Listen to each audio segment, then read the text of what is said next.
बातमी। तानाजी सावंत यांचा मुलगा दुपारपासून बेपत्ता आहे। नरे भागातून अपहरण झाल्याची पुणे पोलिसांच्या कंट्रोल रूमला माहिती मिळाली आहे। ऋषिराज सावंत असं तानाजी सावंतांच्या मुलाचं नाव आहे। दुपारी ड्रायव्हरला विमानतळावर सोडायला लावलं होतं आणि त्यानंतर त्या ठिकाणाहून मुलगा गायब झाल्याची माहिती आहे। नरे भागातून अपहरण झाल्याची पोलिसांच्या कंट्रोल रूमला माहिती असल्याचं कळतं। अधिक माहितीसाठी आपण जाऊयात आमचे प्रतिनिधी योगेश बोरसे यांच्याकडे। योगेश, काय अपडेट या संदर्भात?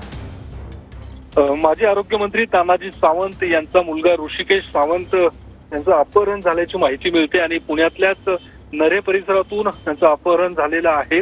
नेमकं हे अपहरण कशासाठी झालेलं आहे हे अद्यापपर्यंत समजू शकलेलं नाही। मात्र पुणे पोलिसांना या संदर्भातला कॉल आला होता आणि आत्ताच तानाजी सावंत यांच्या कुटुंबियांकडून देखील तशी तक्रार ही देण्यात आलेली आहे। या संदर्भात आता पुणे पोलीस देखील शोध घेत आहेत। त्यांच्या पुणे पोलिसांच्या काही टीम्स आता ऋषिकेश सावंत यांच्या शोधासाठी रवाना करण्यात आलेल्या आहेत आणि स्वतः माजी आरोग्यमंत्री तानाजी सावंत हे देखील आता पुणे पोलिसांच्या संपर्कात आहेत।